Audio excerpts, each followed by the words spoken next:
Hello and welcome to the Nuclear Reactor, and today we will be reacting to What If Gine Went to Earth with Goku, Part 16. I hope y'all are enjoying my reactions, and I'm so glad to be doing Masakox videos again. I know I had so many other videos being requested, and I apologize, but it felt fake if it's not something I enjoy. I'll still try to do stuff that you guys want, but right now I'm going to be trying to get through all the reactions that I've been holding off on to do the ones that have been requested. And a lot of y'all didn't like that. So let's get on with this and enjoy the video. Training really matters. Anyone can see. Training really matters. Hey guys, Masakox here. We are really having to deal with some very tumultuous moments within this particular story, and it's all down to the fact that we have got a character who is very uncertain about how to act and whether to embrace or dispel their very own heritage. They don't have the luxury of a bump on the bonce to get rid of the quandary. No, they've got to deal with the thing right in front of them, and what is indeed right in front of them are two things. One is a giant bug man with a fabulous facial structure, and the other, a very short and angry prince who has an inferiority complex. Clearly, things are going to be getting more problematic before they steadily improve, or else something jumps into the equation instead. Either way, we are ramping up our story of what was once the weakest Saiyan in existence, but has now become Earth's strongest mama in their own lifetime. The person who birthed the strongest organic being in the universe, eventually, Gine. Today, we are furthering the scenario where she got to carry on in the story with her son, and how both of them would handle things if they both went to Earth at the same time. What wonders would happen, and how would things change? In short, things change quite a lot. For starters, the name Goku isn't even a thing, since it was a redundant narrative tool. Everybody knows Kakarot as Kakarot, so there you go. Thanks to Bardock giving her a heads up earlier, it set her down the path of living out most of her adult life in peace, but then also coming to terms with the fact that trouble will indeed follow her. She is a Saiyan after all, and she will have to at least have some kind of response or plan to counter it, whether it be herself or her son dealing with it. Fortunately though, the downtrodden Saiyan we saw on planet Vegeta had been wiped clean away from existence and replaced with a strong, motherly figure who can kick your butt into the middle of next week if you're not careful. And you know what? I think we're okay with that. Gine's journey has been rocky, but now I feel that it's going to level out one way or another. How smooth will it be afterward? Yeah, how she was acting in the last part was kind of scaring me. Well, not scaring me, but you know what I mean. It's like she had a death wish, it seemed, or how she was going to stop things one way or another, even if it cost her everything. Afterwards depends on the course of this part. So let's refresh you. In the last part, we saw Gine absolutely broken. Again.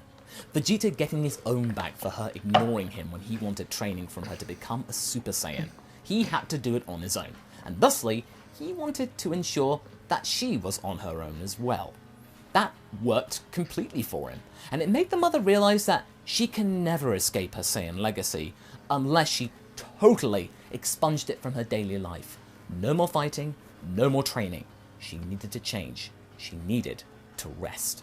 She had done her part, more than what she'd ever planned to do with her life when she was just a kid.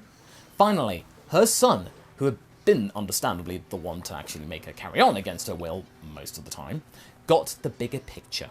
And after this tussle with Cell, with whom she felt personally responsible because she kind of caused it, was over, she would hang up her fighting arms for good and tend to Grandpa Gohan as well as herself for the rest of her days. Speaking of, with Kakarot getting busy with Chi-Chi, using their remaining time together, Gine is busy with her own project. And that is tending to her herb garden and checking what ingredients she could use for tonight's meal with the family. It was her day to cook for the lot of them after all, and she was personally quite excited at what she could conjure up. This had been a relaxing few days. Gine had been able to switch off her brain and not train at all. She had been able to break through into the power of Super Saiyan Grade 4, as well as her son, but All she could do now was try and get her mind into some kind of tranquil state, Grandpa Gohan assisting her with that to try and ready herself for the upcoming Cell Games. Yes, we are getting the Cell Games. The gang had watched the news to see the Bugman take it over and proclaim the games, as well as the date that they would take place on. It was important for Gine to calm down, because Cell made an aside aimed directly at her. I do sincerely hope that my opponents are in the right state of mind, as well as making sure that no princes wind them up beforehand. That really hit hard, and Gine, for once, decided to heed Cell's advice. When she has brought back the herbs to her kitchen to cook, Grandpa Gohan is assisting her with washing them ready for later. My dear, how do you feel right now? She pauses for a second, figuring out a response. She has one. Tired, but it's a good kind of tired. Oh? Yeah. I know I've done my part, and all I can do now is wait. I know Kakarot can win out over that monster, and then my time being on the front line will be but a distant memory. There's something I need to tell you, Gohan. Gohan looks concerned, but willing to listen. We Saiyans, we age weirdly. You probably are curious why. Even though I'm over 50 years old, I look practically the same the day I broke that door over there. She tilts her head over to the door, which still bears the handiwork on it of the Saiyan even to this day. It comes back around soon enough. I can feel it. Just a hint, but it's there. In a couple of decades, I'll rapidly deteriorate. I'll grow old and broken. And then... I understand. Gine's caught by surprise. I understand your worries. You do not need to say any more. Whatever you wish to do, I'm behind you. If you want, we can be old coots together. Gine lets out a huge laugh and beams. This had actually been the first time she laughed in weeks. It felt good. Hopefully there'll be more times like this to come. The two of them can indeed grow old together. The dinner later that night was a very wholesome affair. At this time, Raditz and Gohan had emerged from the Room of Spirit in time, and were indeed stronger than ever, both remaining in their Super Saiyan Grade 4 forms, much to the dismay of Chi-Chi, as you will be able to gather if you recall the original story. Kakarot had done this also, so to have 3 blonde-haired beings at the table was pretty irksome for her. I mean, at least Gine had not done the same. She had chosen to forego that acclimation training, thinking... But I thought he said Super Saiyan 4, so that's black hair with monkey fur and tail and shit. I'm confused. Am I missing something? Thinking that she would not be needed unless things got really bad. As far as she was concerned, she had been there to help better her son, and what she had gained was a bonus. All this, the family time right now, she loved that. Her 2 sons, her daughter-in-law, as well as her grandson and adopted father, all in the same room. Now this was truly living. This was worth protecting. She had wondered about whether Bardock would enjoy this if he were around. Nah. To see his 2 boys all grown up and stronger than any other Saiyan in history. Maybe even stronger than that Yamoshi guy from all those legends. To see her excel herself and prove those doubters wrong. He probably would be very proud. But also indifferent to the loving atmosphere. Gine was realistic like that. She knew that this was definitely not her former beau's scene. The strength, though, yeah, he could get behind that at least. She's just at the moment soaking in the love of the room as she slowly eats her meal. She ponders, casually, what she's going to cook up next. There is now but 1 day left to go before the Cell Games. Gine decides to take a little trip. To visit Cell. The Bugman whose arena had been completed without any requirement for patchwork since her arrival. He looks absolutely devilish. My! Why, if it isn't the world's strongest mother, what brings you here? Bah, glorious battle isn't until tomorrow. Don't tell me you forgot to move the clocks forward. Gine is ignoring Cell's frippery and gets straight to the point. I have no intention to fight you, Cell. Not now, not ever. My children will make light work of you. I know they will. Cell is standing there, a small smirk forming on his perfect jaw. Is that it? You came all this way to try and scare me? I fear that your visit was redundant. I know they are strong. I know that already. I do not fear it. I relish it. It is all that I crave. You mean you're not trying to destroy the planet? Cell scratches his nose, nonchalantly. Not as such, no. I mean, if it happens, it happens. What I do want, though, is a good, long, hard battle. Most of my DNA is comprised of you Saiyans. Your son's enthusiasm to fight strong people, the prince's pride, your taller son's cunning, and then there's you, your pragmatism, matched only by your desire for fairness and balance. It's quite interesting, actually, now that I've had time to play with these emotions. They had been suppressed in my more primitive states, but now that I have achieved perfection and can fully comprehend them, they've really become quite fascinating. Gine actually senses hope. Perhaps her DNA, her influence in cell structure will be enough to try and make Cell ultimately spare the planet. Maybe just go away. Well, then you must understand why I don't want to fight you. You should know, because you're me. Oh, I do understand. And I despise it. Just because I possess your traits doesn't mean that I accept them without question. It sickens me to think that you are so quick to deny your own legacy. Ah, yes, she forgot. Vegeta's in there. Let me be clear. I will be Stupid Vegeta. fighting you all tomorrow. As for this planet, I'll see how I feel afterwards. Okay? Without saying a word, Gine just turns around and flies back home. Her plan had failed. She had tried to reason with Cell and got nowhere. The next day, the gang arrive at the arena, all ready to face Cell. Vegeta, whose clothes had seen better days, was there too. He had been let out to train the Rumor Spirit in time for a day. Yesterday, he was not speaking to anyone though, not even Trunks. As far as he was concerned, he was one of the instigators of this ironic punishment. Android 16 had also been tinkered with in the meantime.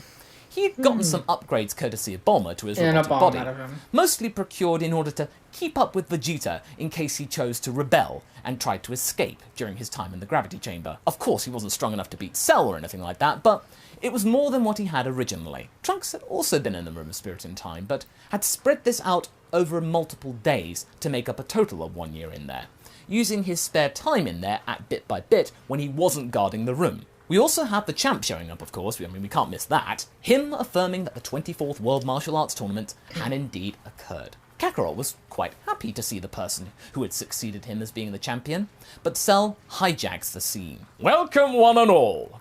I trust that you have prepared yourself. I had a very interesting discussion yesterday with that one over there. He points to Gine, the camera's then turning to her, and she pretends to ignore the attention. She even tried to make me go away, hoping that I had a soft side. Well, I hate to say it, I don't have one. What I have is a real side, and that is telling me to spare the niceties and get straight to the point.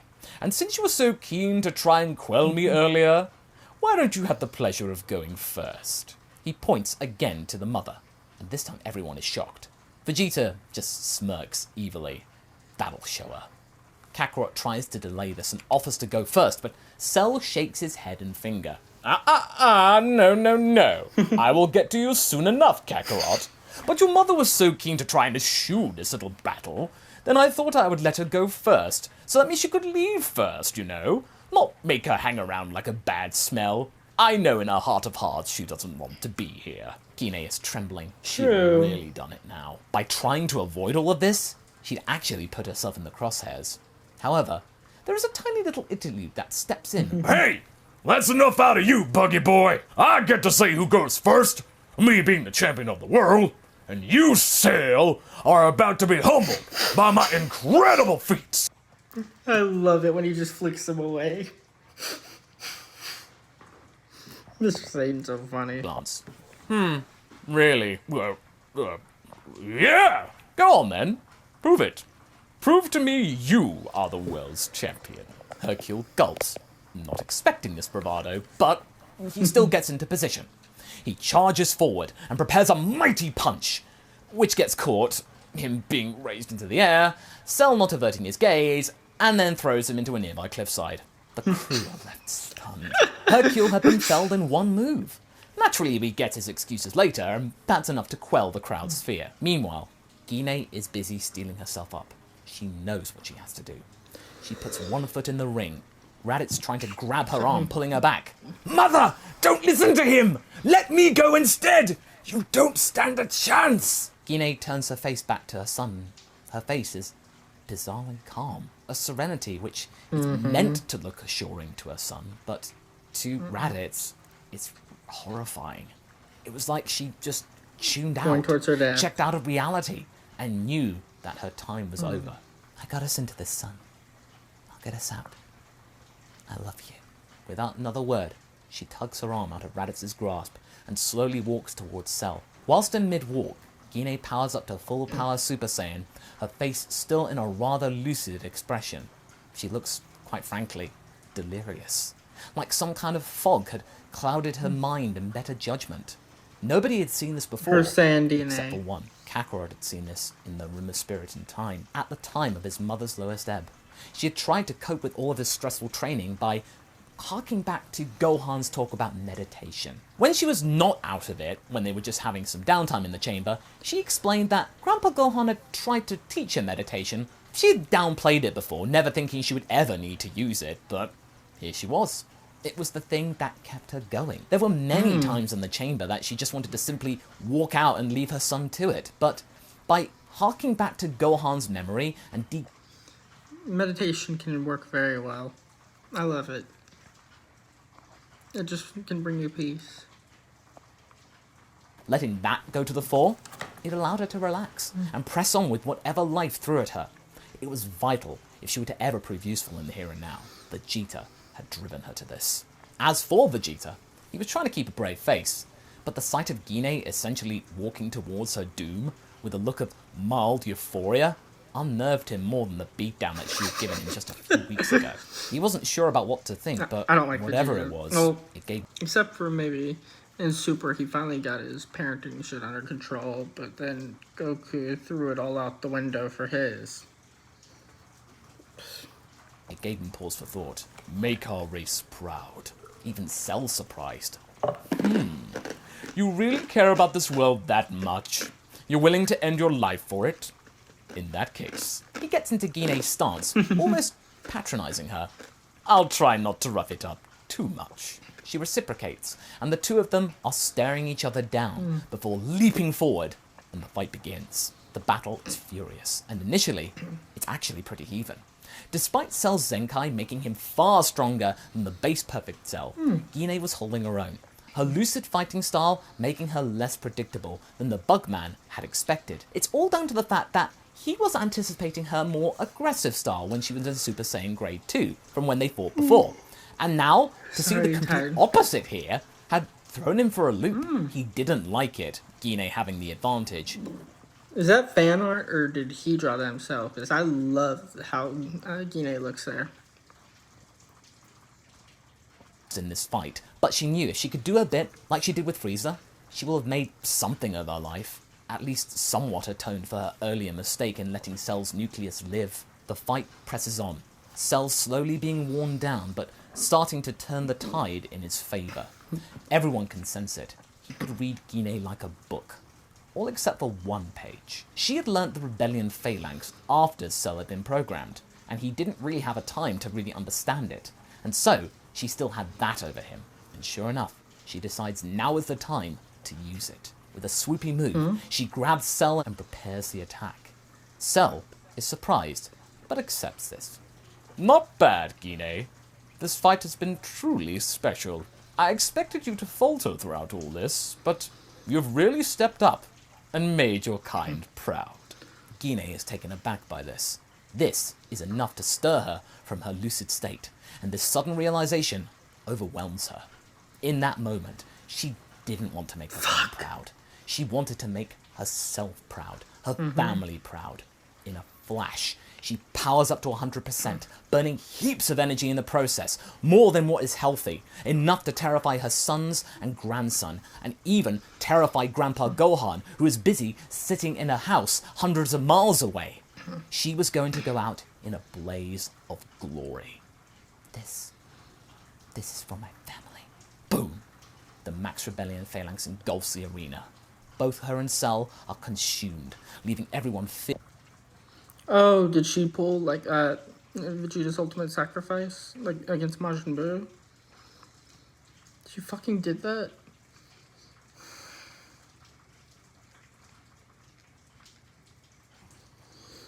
This is not gonna end well, then. Paige and Vegeta, or, Goku, Kakarot, and Raditz. seen from space, the arc Sorry. surging outwards into the black unknown. These days I'm getting about 4 hours sleep a night, so I apologize. Known.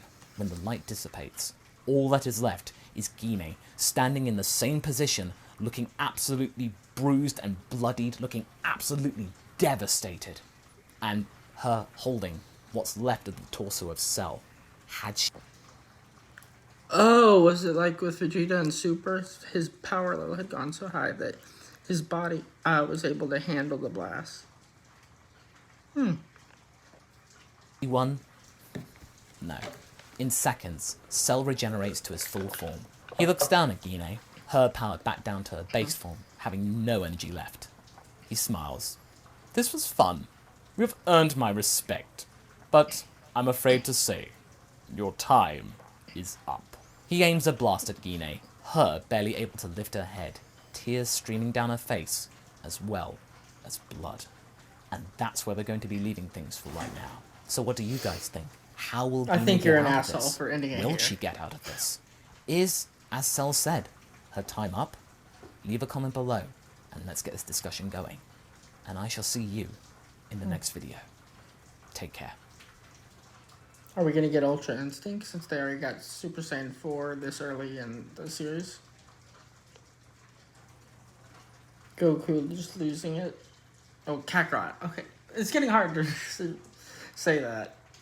I'm so used to it, but I hope y'all enjoy these reactions, and I'm loving them. This is like the peaceful part of my day when I can just relax and let go.